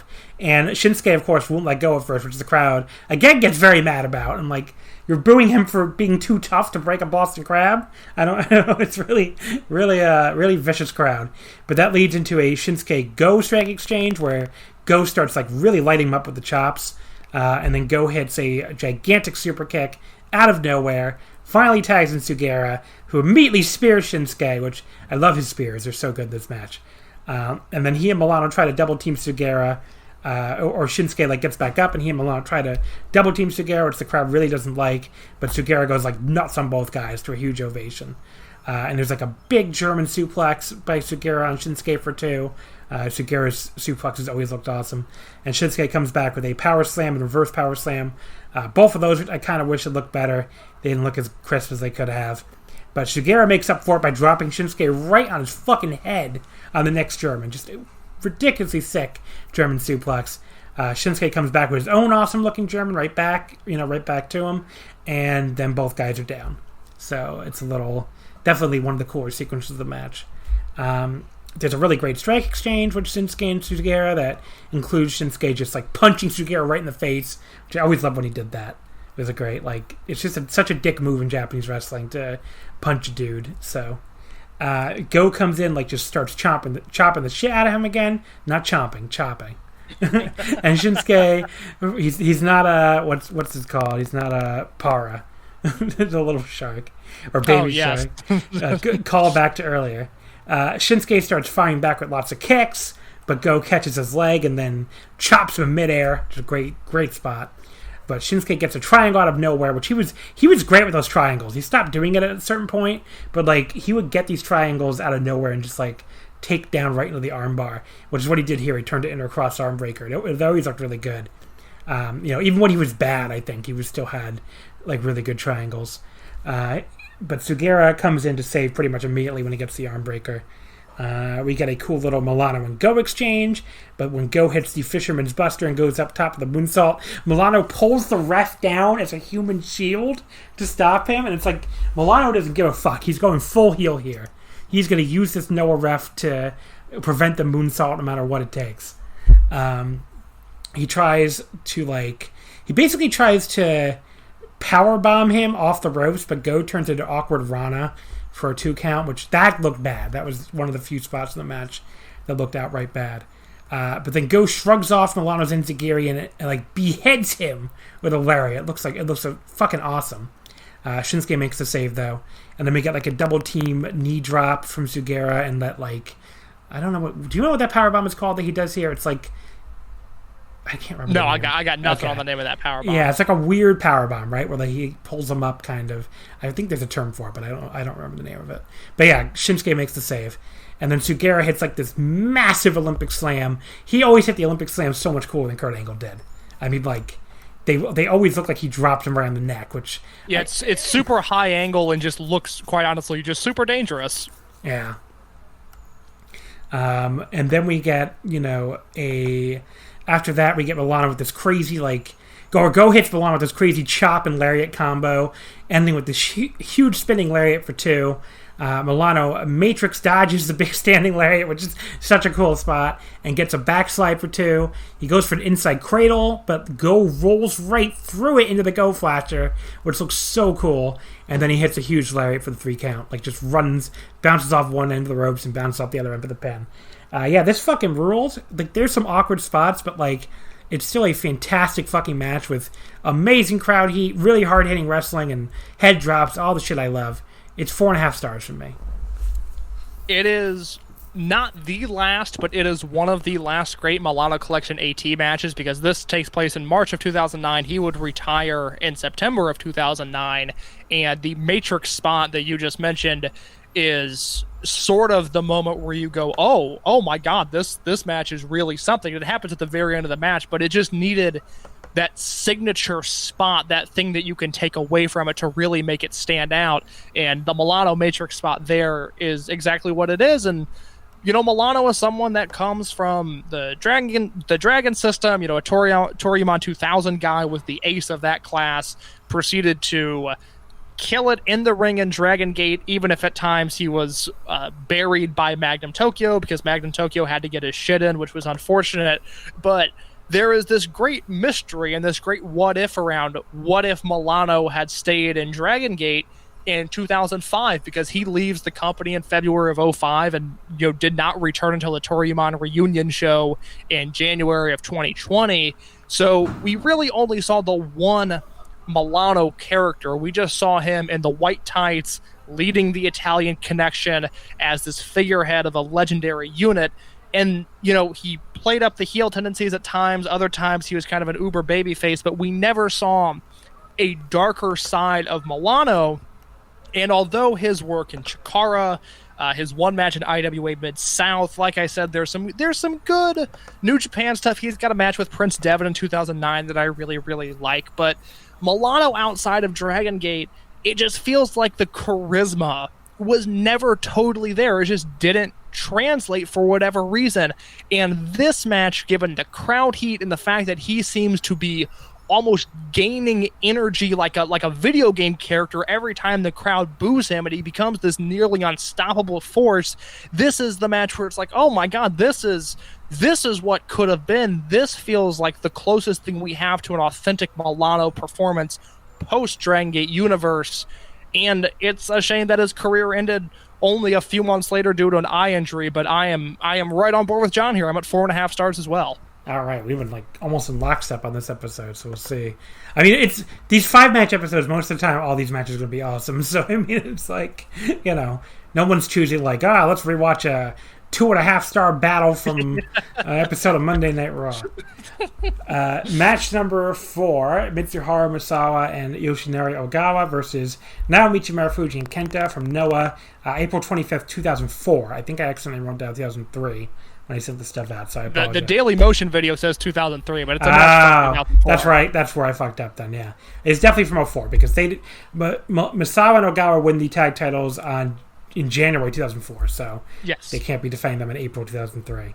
But yeah, this is the absolute peak of Noah, sticking with them. I mean, this is when the champions were, when I think of the greatest roster of Noah champions ever, you have Kobashi as the heavyweight champion, Misawa and Ogawa as the heavyweight tag champions, Marufuji and Kenta as the junior tag champions, and they have been junior tag champions since already since like July 03 at this point. So they're, closing on their first year. I mean, they would hold them for like 2 straight years, basically, until like, or I think over 2 years. And this is like, so they got the junior tag champions up against the heavyweight tag champions. I think Kanemaru is the junior singles champion. He was a great junior singles champion. But yeah, so this is like, peak Noah, the 2 sets of tag champions going up against each other. Marufuji and Kenta, they had just defended the junior tag titles against Ogawa and Kotaro Suzuki on April 3rd. So since Ogawa got the shot at them, now they get a shot at the heavyweight tag titles. And this match was like super unique. There wasn't a ton of heavyweight versus junior stuff going on at the time. The way this has worked is basically like, they can kick Ogawa's ass, but when Misawa comes in and elbows somebody, that is it.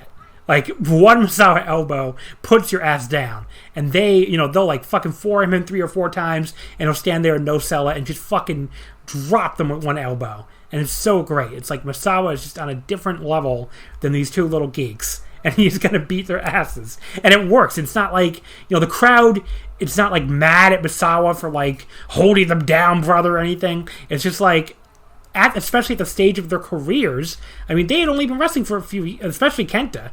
I mean, Kenta debuted in 2000. I mean, like, it's a little early for him to be even going up against Misawa and like, kicking his ass. So it makes perfect sense that like, they're juniors and, they're smaller, and Misawa's like this legend. So of course, like, Misawa can put them down with one elbow. And it builds like great sympathy for Misawa and Kenta, or for Marufuji and Kenta throughout the entire match. And once they finally do get some flurries of offense on Misawa, like, the crowd goes absolutely crazy. So it really works. You said you almost picked this one too, right? Which is funny. It's one of my favorite matches ever. I love Kenta Fuji. I think they're one of the all-time, 5 greatest tag teams. I'm not gonna get in trouble by ranking the greatest tag team of all time. That it's got to be in some hot water previously. But Kenta Fuji, at worst are a top 10 team. Their output to me is worthy of being considered in that top 5 stratosphere. And although I do not think this is their best match as a team, I think this is one of the great Kenta Fuji matches, and as you mentioned, it's peak Noah, because the main event of this show, the match that follows this, is Kenta Kobashi defeating Yoshihiro Takayama to defend the GHC title, which is, to me, a 5-star Kobashi match, one of his classic defenses. Yeah. And this is when people think pro wrestling Noah, this is the era they think of, and I just love this match so much. Yeah, I mean, Kobashi's 04 was amazing when you get to the Kensuke matches after this, and then obviously Akiyama. But the like, Akiyama, the Kensuke stuff, he's got a great Taue match. There's a Yuji Nagata match at the end of 2000. Oh, yeah. That's great. That one's awesome. Yeah. But obviously Maru Kenta. So you're a Kenta Fuji guy. I was always a Maru Kenta. Fuji. Yeah, I was always Maru Kenta. Joe Lanza and I come from the Kenta Fuji school of naming things. I'm always Maru Kenta. But yes, it was it was a pretty awesome fucking match. Not pretty awesome, really awesome fucking match. And like, I always like matches where like one guy is on a different level than the other guys, and you have to, fight your way back and try to like even that up as best as you can, even though you basically have no chance to. I feel like we don't get enough of that nowadays, honestly, anywhere, even in Japanese wrestling.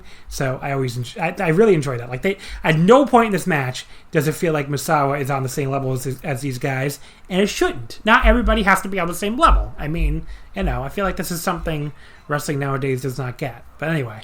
Well, yeah, I mean, there's not really even a ton of companies you could do that in. I'm trying to think of the New Japan equivalent, and I guess it would be like Naito and Bushi versus Yo and Sho, and Sho and Yo would take it to Naito, but it wouldn't really ever feel like Naito's in trouble. I think that's the closest thing I can come up with. Yeah. But the legendary stature of Misawa mixed with the fact that it's heavyweight versus junior, and even though Noah capitalized on junior heavyweight wrestling and revolutionized the genre to some extent, we are still in the lineage of a Giant Baba promotion where juniors just aren't as good and just aren't as important. And I really wish, to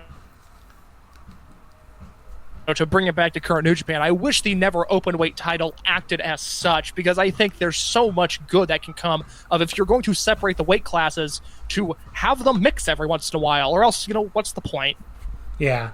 I mean, like, your metaphor is good, but I just think if you did that nowadays, Naito would just sell for show and yeah. I mean, that's all. Like, he would not just no sell them. It's just not how things are done anymore. And like, a big part of that is that like the Misawa equivalent in New Japan at this point would be Tanahashi, and Tanahashi has made his entire career out of selling for anybody.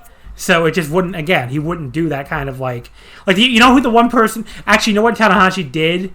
Completely no sell. I can plug it on Patreon again. When we talked on the Alan for L episode 148 with me and me and Alan talking about the DDT match with Tanahashi and Yohei Komatsu against Harashima and Ken Oka. He would not sell for Ken Oka or Arashi. That is a great match, and I am typically someone that is not into DDT at all, and I love that match. Yeah, so Tanahashi would not sell for either of the guys. So the problem, basically Tanahashi will sell for anyone in New Japan, but to get him to do this kind of Misawa style, I'm just not going to sell for your strikes at all. You have to put him in DDT, I guess. But yeah, if you want to hear all about that match, again, www.patreon.com/wrestlingomakase.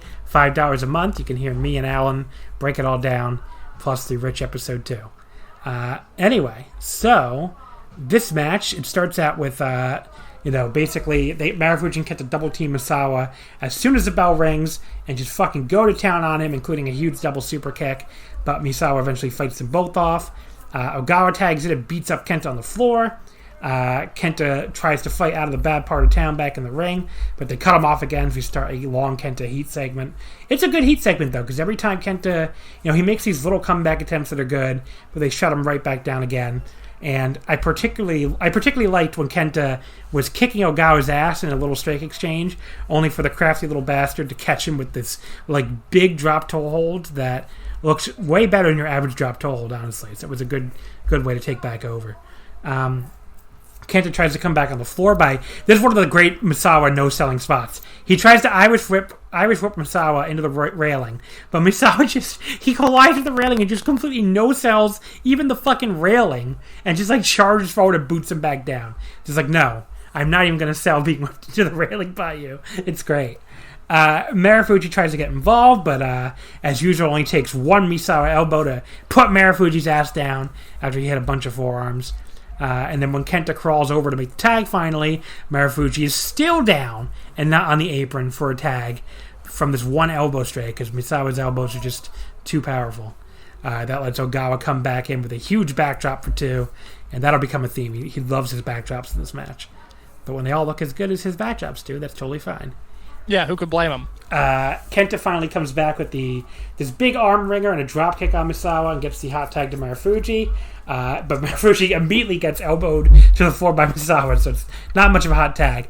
But when Misawa does his trademark flip onto the apron, Marufuji drop kicks his leg to send him to the floor and then does this huge dive of his own. That looks great. But Ogawa, so Misawa tries to give Ogawa a Shiranai on the floor, but by using the railing. But Ogawa instead grabs him in midair and fucking posts him. Sends him right in the post, crotch first, and then he stomps on his dick for good measure. What an asshole. It's Ogawa was the master of being a complete dickhead. So I really enjoyed it. Now Marufuji ends up in the wrong part of town. We get a second heat section here. Just as we hit the 15-minute mark. Another great backdrop from Ogawa. Then another awesome one where he practically folds Marufuji in half after a Misawa dropkick, and they double team Kenta and kick his ass too when he tries to come in. Then they end up on the ramp, this is one of the cool spots I think in wrestling history. Marufuji, he hits a Shiranai on Misawa using Ogawa's back while Ogawa's laying across the ropes as his platform to kick off. And then, just as he lands, Kenta flies in out of nowhere so fast the camera almost missed it, but it just got it. If you missed it, if you look down for a second, you might miss it, but the camera does get it. And he hits the Bushiaku knee kick on Ogawa out of nowhere. Such an awesome fucking spot. It leads to a count-out tease, but Misawa, of course, beats the count. Yeah, quickly, just that ramp spot, it's the turning point of the match. From there, it's everything they do from here on out is, oh my god, this is so good. And it all starts with the ramp spot, which I noticed watching it this time around that Marufuji springboarded off the back of Ogawa, but in my previous viewings of this match, I don't even know if I realized that or not, because it's an insane thing to come up with. It's an insane thing to execute, and then Kenta just flies in and throws a knee with absolutely no regard. It's phenomenal. Yeah, it's a great spot. I mean, to be clear, when I agree it's a turning point in the match, but all the stuff before that is awesome too. Oh, completely. Yeah, yes. it's just a great, awesome match. So Marufuji, he gets caught by Misawa coming off the ropes, who then drops him on his head all in one motion with the Emerald But Kenta comes in and goes after Misawa with a kick combo, enormous swan drive drop kick for 2, and then Kenta, in his trademark "I'm going to be an asshole for no reason" mode, he starts giving him the Kawada kicks, which is such a great fucking moment. Misawa gets pissed off, of course, but then Kenta finally just shrugs off his elbow, gives him a huge boot to the face, and he locks in the stretch plum. And then, all caps here, fuck yeah, just being you want to start a whole promotion to get away from him, buddy? I'm going to bring him to you. It's great. Beautiful. It is. I pop every time because Kenta really nails the stretch plum there. It's another one of those where it's just oh my god, what am I watching? Kenta's 4 years into his career, he's still a junior, and he's kind of beating the shit out of Misawa right now. Yeah, for sure. I mean, it is just a great moment where Kenta finally just gets to kick his ass. And then he hits a big kick, and then he hits Misawa with his own tiger suplex, which is great. It gets a 2 count. But Misawa he's finally had enough selling. He shrugs off Kenta's kick combo, hits this awesome, so he throws all these different elbows, but it's a forward dive elbow. It's almost like the Shawn Michaels diving forearm, but with an elbow. It's really, this is a really rare variant. I don't think he does it very often, but it rules. So I thought that was really cool. He follows up with a tiger driver, and Ogawa hits yet another backdrop for another 2 count. Then we get Marufuji comes back with a basement drop kick. Marufuji and Ogawa tag in. I think I missed something, actually. Yes, he hits a backdrop for good measure. Kenta suddenly, he no-sells the backdrop. So he no-sells a tiger driver and a backdrop. He leaps up and hits the Bushaku knee kick out of nowhere. So there you go. Now Kenta and Misawa are both down. Marufuji and Ogawa tag in. There's a pretty cool sequence where Ogawa spins his way out of a spinning neck breaker. He spins too much, basically, by Marufuji, and turns it into this great DDT, just spiking him on his head. I don't understand. Can you explain to me, Case, why people used to say Ogawa was bad? I really don't get it. What the fuck matches were people watching? I don't know if it is a Meltzer train of thought. I don't know if it is a JDW train of thought. I don't know where that started. I also think he was just undersized in All Japan, and that certainly didn't help, but he's also very, very good in All Japan. So yeah, I don't know where the narrative comes from. All I know is that it is a false narrative that Yoshinari Ogawa is a bad wrestler. It's it's one of the dumbest narratives, honestly. And I think it is a Myth Meltzer thing, and that's a good one. It's Ogawa's awesome. He's still great now.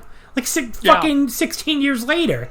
So I don't know. People are fucking stupid. Ogawa has always ruled. People were mad that he ended the Akiyama reign too, I think, early on, but it's those cradles and stuff were cool. It is objectively cool to win the world title with a cradle. That is awesome. I like it. I like the way he won the title. I like the matches. He and Takayama and him and Misawa. I like those matches. Yeah. So I don't know. People are dumb. Anyway, Marufuji, he hits the coast-to-coast dropkick on Ogawa before setting him up for the Shiranai. Misawa runs in to stop him, and here's the one big bad botch of the match where he's supposed to catch him in midair and give him the Emerald Flosion, but unfortunately just kind of fall over. Now, he picks him up and delivers the Emerald Flosion for real. I don't mind this on repeat the spot grounds because you could make it make sense in storyline or / if it was real. Because, so the stuff that really sucks when they repeat a spot is if repeating the spot in a bad way would be if Marufuji was all right, and I've seen wrestlers do this. Let me get back on the ropes and act like I'm going to do a Shiranai again, and then you can try to catch me again. I've seen a lot of, especially American wrestlers, do that. That fucking sucks. It makes no sense. Here it can be Misawa's well, I wanted to give him an Emerald Flosion. Now let me give him an Emerald Flosion. You could make sense of that from if this was real standpoint.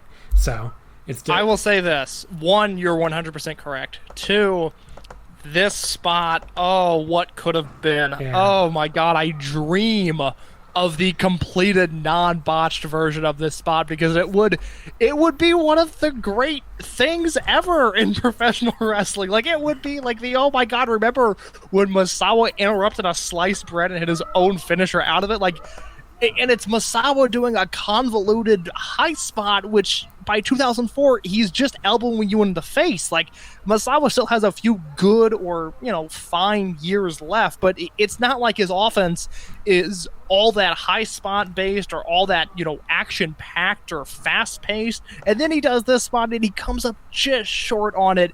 And it kills me every time, but I also love the imperfection of it. I'm very torn on if I want that perfect version, or if I like it just how it is. Yeah, I mean, I think it's not one of these things that like greatly annoys me. So definitely could have been a lot worse.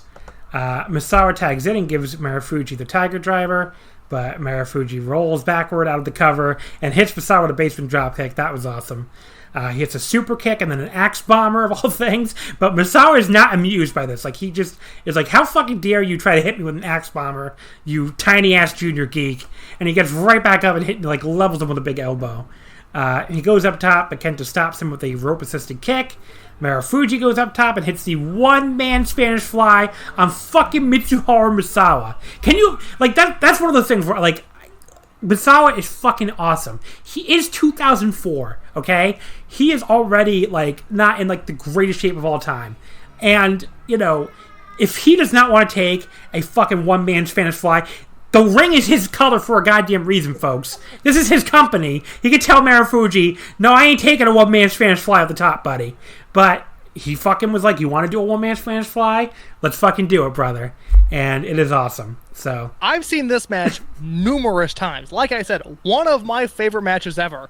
I had completely forgotten that they did a one-man Spanish fly, and it is not Marufuji and Ogawa doing it. It is Marufuji and Misawa, and that is completely insane. It is completely nuts. But Ogawa dives in to make the save. Kenta hits the Kenta combo, but Ogawa pulls him out of the ring, right when they're about to hit Misawa with a double super kick. Misawa hits the big elbow combo and hits Marufuji with the Emerald Flosion for the pin. This match fucking rules so much.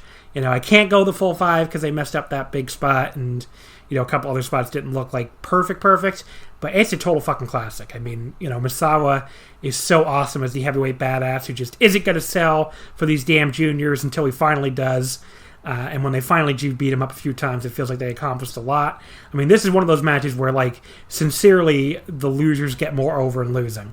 And Ogawa is great as, his little sleazeball partner. I mean, again, Ogawa rules. I do not understand the Ogawa hate. And Maru Kenta are, this is when they're, one of the best tag teams ever, like Case said. So, 4 3/4 once again. Just an incredible match. John Carroll, I did not think we would be agreeing this much. I'm at 4 3/4 as well. I think the only Marufuji and Kenta tag match that I can say is definitively better than this. Let me try to guess. Suwa and Ricky Marvin. No, wow. Man. That is a great match that I kind of forgot about, but no, that's not the one. Okay. No, the Kenta Fuji versus the Double Takeshis match in, I believe it is August 2006. Morishima and Rikio, Kenta Fuji, Budokan Hall. I think it is on the level of the All Japan Tag Classics of the 90s. It is an unbelievable match that is peak Marufuji, peak Morishima. Kenta's just consistently great at this time period, and Rikio holds his own in the match. That's one that, if you haven't seen it, go see it. I'm sure it's on YouTube, but this Misawa and Ogawa match is just a tiny notch below that. 4 3/4 for me. Yeah, I have to go see that one, and maybe I'll even pick it for a future episode, because, that match, I've completely forgot about that one. That one's awesome. Yeah, it's really fun. But I think I'm 5 on the Suwa Ricky Marvin one, so that one's just... I've got to go back and rewatch that. That was when you threw that at me, and I was I guess that did happen, but I haven't watched that in years. That one's incredible. So, there you go. We both have homework to do. The last match on this week's episode is Keiji Muto defending the IWGP Heavyweight title against Nobuhiko Takada. This was the fan vote match, and I was surprised if the fans picked this one. I thought Ogawa and Dan Severn sounded cool. I might just go watch that, even though it lost. So I'm devastated that this match won the poll, and it's not. Well, I'll explain my thoughts on this match when we get into it. But I too thought Ogawa versus Severn was going to be like, oh, of course I want to hear John, and specifically the guy that loves Dragon Gate, Case. Of course I want to hear his thoughts on Ogawa versus Dan Severn. I will tell you now, not a great match, the Ogawa Dan Severn match, but it is one of those that especially you watch it and listen to the commentary, because the commentary is unintentionally very funny. It feels very much like a match from the early internet age, where like the announcer has been part of the match explaining that Naoya Ogawa is not Yoshinari Ogawa, and just if there's any confusion among tape traders, like just to be clear. And I am fascinated by the late 90s, early 2000s lineage of the NWA Heavyweight Championship, because Ogawa has it and Severn's in the mix, and then Steve Corino and Shinya Hashimoto have a program over it that has what is, I think, the greatest work shoot of all time in the Corino versus Hashimoto match in Florida. And it's just weird where these Japanese superstars are coming over to America, the equivalent of Okada and Tanahashi and Naito, but they're working in front of 200 people. Like, just the optics of it are very, very strange to me. So for that reason alone, the Ogawa versus Severn match is a lot of fun. I mean, at that point, basically the Japanese people were the only ones who cared about the NWA title. So yeah, that's exactly that's it. Like, it meant a lot to 0-1, but in America, who cared? It was Steve Corino winning the belt. Yeah, but I wanted to pick this one because again, on patreon.com/wrestling omakase, Rich and I talked a little bit about the New Japan versus UWFI feud on that episode. When we talked about the big New Japan versus UWF original, the elimination tag from like 1986. So we did touch on the New Japan versus UWFI feud. I thought it'd be fun to go 10 years forward and look at this match now. I mean, this is one of the most, like we talked about in that episode, it's one of the most famous feuds of all time. I mean, I don't remember which Tokyo Dome it was that did all the records. It was either this one or the one 3 months later where Hashimoto beats Takada. I think it was this one, though, that did all the records. So if you look at the January 15th, 1996 Wrestling Observer, Meltzer says, Keiji Muto and Nobuhiko Takada officially went into the record books this week as the biggest drawing feud in pro wrestling history after drawing their second consecutive sellout to the Tokyo Dome. Then there's a funny line here that I'll read now just before we get to the match, where Meltzer says, Takada captured the IWGP Championship with a cross arm breaker, and then he puts in parentheses UFC armbar in 1751 in the rematch of their October 9th match, which drew the largest gate in live wrestling history. Yeah, and this held this fucking record. So I'm glad you did confirm it was this one. I mean, this held this record for something like like 12 years or something.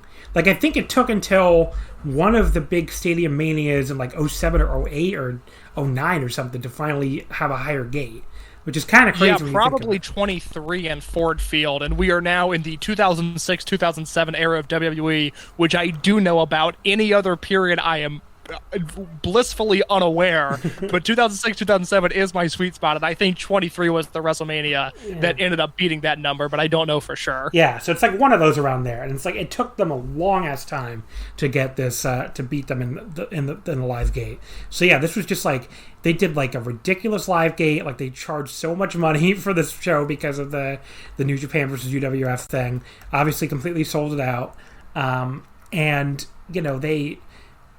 they sold like an insane amount of merchandise too, for this New Japan versus UWF feud. And of course, the other famous thing about it is Eric Bischoff is in the building, and it gave him an idea to do a rival organization. That's a cool idea. I guess I'll do that, and I'll call it the NWO. I mean, that's not even like us, he's admitted that. Yeah, no, it's his one air quotes good idea, and it's not his idea. Yeah, VoiceWrestling.com proving Eric Bischoff is a fraud. He has admitted that in interviews that it came from attending this New Japan show. So, it's a very influential match and a very influential feud, and it made a shit ton of money. So it's very interesting to talk about. So Muto, of course, is the champion here, and they start by shaking hands despite being from different organizations. The early part of this match So it starts out good. I mean, Muto tries to shoot in on Takada for a takedown, but Takada keeps keeping him at bay with kicks. The feeling out period goes on for a while, but like everything looks good and realistic. Good shoot style stuff. We end up on the mat for some like good counter wrestling before they cut to like a woman for a weirdly long amount of time. I don't know who that is. I didn't catch you. Do you not have any idea who that woman is, Case? I bet you don't. I do not, but you're right. She was featured on camera for an inordinate amount of time. Yeah, it was really weird. So they cut back. They're still on the mat with Takada like trying to pass his guard and get a arm lock or something. Muto rolls into a dominant position, and now from here, not much happens. The mat work that was pretty interesting got really boring for a while. And then it finally ends with Takada makes the ropes after Muto goes for a figure four. But yeah, I mean, that part is a little, pretty damn dull. And it continues on for a little bit being pretty dull, where like Muto, he feints a big leaping kick. He tries to shoot in for a takedown, but Takada blocks it by backing up into the ropes. They trade leg kicks. They end up in a clinch, but Takada like blocks the tempo of the leg sweep and ends up on top of it again on the mat. He goes for a headlock and then goes after the arm, and it's just really not that interesting, this mat work. I mean, I've seen Takada have plenty of really, interesting matches with awesome mat work, so I'm inclined to more blame Muto for how, like, boring this is, who probably wasn't well-versed in this kind of, like, shoot-style mat work at all. It's not something he really ever did in his career, so it just kind of, like, this was, like, where the clash of styles didn't really work. But from here, it picks up a lot, I think. I mean, I don't know if we disagree there, but I assume you agree with me that the early part's kind of boring? Yeah, I will say most of this match. Well, that's not true. Yes, the part you just mentioned was boring, and I think it picks up. I just think we might vary on how much it picked up from there. Yeah, because here it picks up, for me, it picks up a lot. So Muto escapes a Kimura attempt by Takada, which does go on for a bit, but at least that's, a little dramatic. He hits these really like high energy headbutts and these stomps and an elbow drop to finally wake up the crowd. He hits like a series of knees and kicks and then a backdrop. He ends up top for his trademark moonsault. For some reason, instead of going for the cover, he tries to lock in his own Kimura. I don't know if it's just because he wants to beat Takada's own game or if this is actually under UWFI rules, because they never go for pins after this, I don't think. So I think it might just be 10 count knockout or submission. But yeah, Takada blocks it and he goes for a cross arm breaker instead and very briefly gets it, but Takada immediately makes the ropes. He fires back with middle kicks and a backdrop of his own. Then he gets his famous knee hold on Muto, and the crowd is like going nuts at this point and screaming at Muto not to tap out, and Didi manages to crawl over and make the ropes. Takada keeps lighting him up with kicks, and we get the UWFI style 10 count knockout tease, but Muto gets up and hits him with the dragon screw. He locks in the figure four leg lock as the dome goes crazy, but Takada makes the ropes. Muto tries another dragon screw, and this is maybe my favorite spot in the entire match, where he's trying with his dragon screw. Takada's trying to fight him off, and like it looked great when he finally gets it. Almost looks like a shoot dragon screw, which sounds stupid because it's a dumb looking move normally. I mean, not dumb looking, but it's a move that obviously requires cooperation. Let's say like the guy basically has to take a like a big flipping bump. I mean, you can't really make it look like a shoot. I feel bad that I said it was stupid. It's a great move, but there's one part in like an Okada Tanahashi match where I think either Okada or Tanahashi counter it by just not taking the bump, which is like makes it very obvious. Yeah. It's very obvious. Sorry, it's a move that clearly exists in the pro wrestling universe. Exactly. I have come to grips with that, but it is. I could very easily see someone watching a dragon screw and going, "Nope, not for me. Whatever this is, no, thank you." I like it, but I should. As do I. I feel bad. I said stupid, but I should have said just not realistic. But this dragon screw, where like he only like half gets it, while at the same time Takada's trying to turn it into a headlock, so it looks like way less cooperative than usual. It looks really cool. He goes for a figure four again, but this time Takada like quickly counters back into his knee hold. Both guys roll the ropes for safety.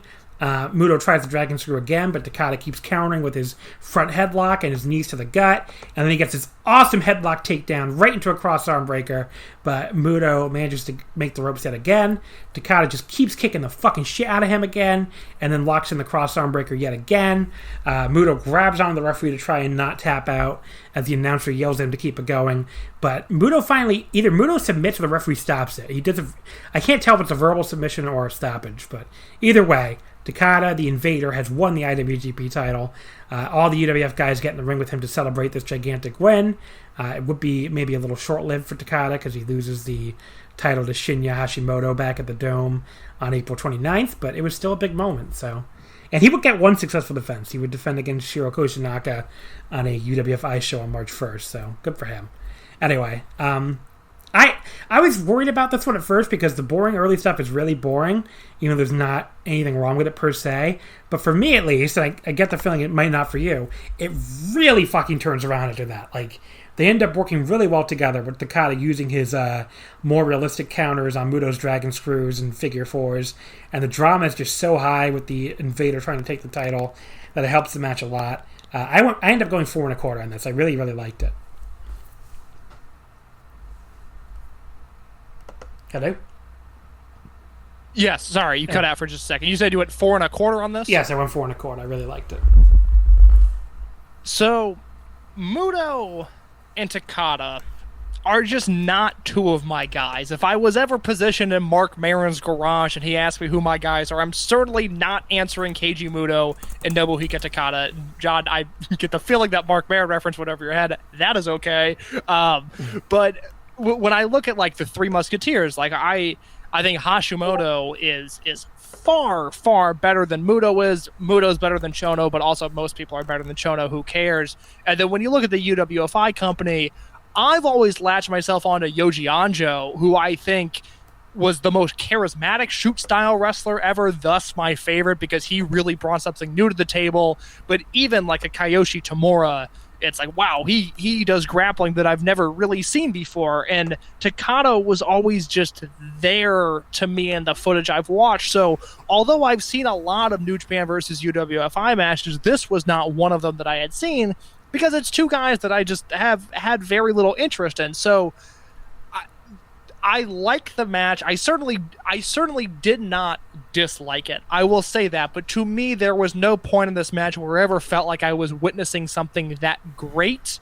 Although the work is strong, the story they told was nice. To me, if this is headlining a Tokyo Dome show, to me this would have been looked at as a disappointment. I went 3.5 stars on this. I thought it was very good. But it's just, these are two guys that I've never had any sort of connection to.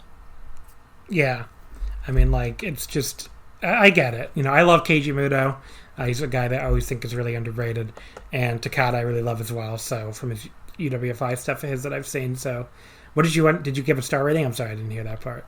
3.5. Oh, okay. Yeah, that's defensible, because, like, the early portion that's boring is really boring, so I totally get it. But, like, for me, it really picks up after that. So, like, I went back and forth on 4 flat or 4 1/4, but I liked the later stuff enough to go 4 1/4. So, yeah, again, not a bad match. Just it's a feud I really like, but two guys that I didn't think were particularly strong in said feud. Yeah, no, I totally understand what you're saying.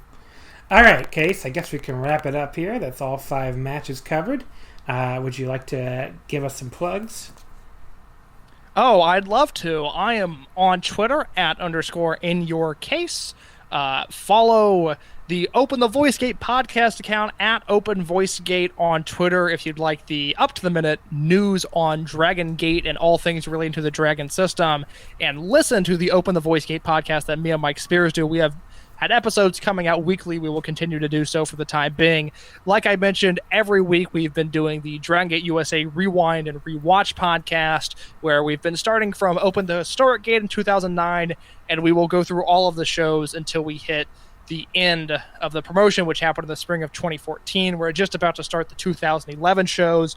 On those shows, we break down every match, and then we also give a timeline into what was not only happening in Dragon Gate in Japan, but sort of a bigger picture of the U.S. Indies landscape of the time, which is something that is just now becoming old enough to look back on with any sense of hindsight. So, 2010 to ROH, we're going to hit the Sinclair sale soon, and we just keep tabs on the entire scene to see the way that it has, for lack of a better term, evolves. So that's been a really fun project. And then if you are interested in anything that I've done outside of wrestling, I also host a weekly music podcast called Art School Albums, where I've had, just from Voices of Wrestling, I've had Kevin Hare, I've had Mike Spears, I've had Aaron Bentley on. Dylan Hales of the wrestling community had a great episode. Every week I have someone on and we talk about an album that means a lot to them. It's a pretty simple concept. It's a very fun show. So I highly recommend listening to that if you have not listened to it. All right. And thank you very much for coming on, Case. I hope you had fun on your first appearance finally. Yes, it was a good time. Thank you for having me. You're very welcome. All right, folks. You can follow us as always at Wrestle Omakase. Wrestling, of course, does not fit.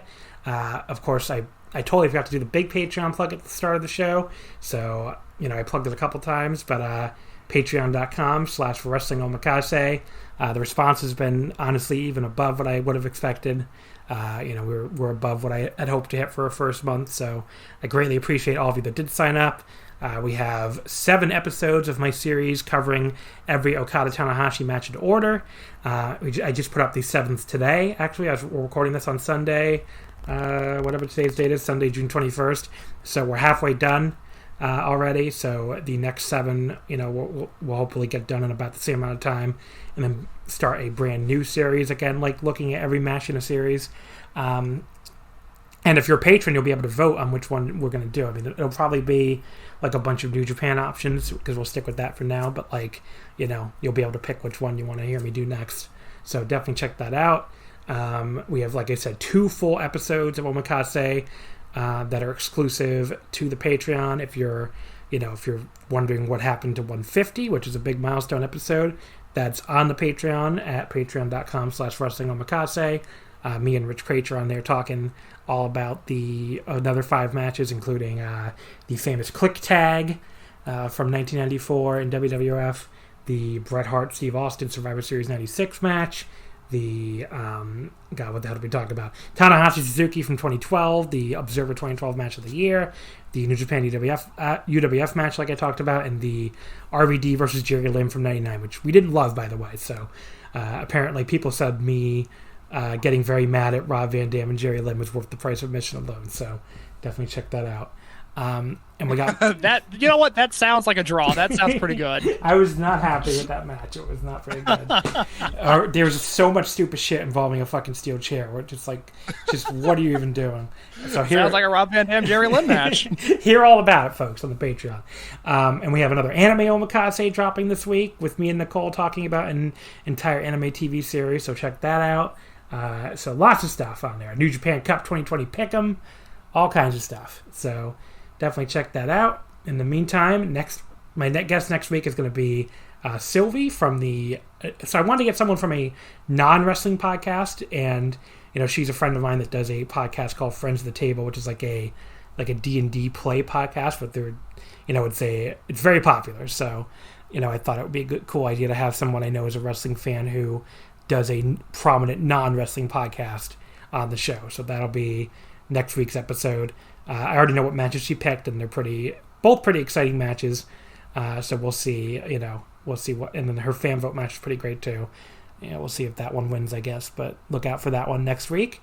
And that'll be our last 5 matches episode on the free feed for a while. So you have to go to the Patreon after that, because after that we'll be returning to covering current wrestling, as especially Japanese wrestling is going to be returning to live crowds. So in the meantime, folks, thank you as always for listening, and we will see you next time.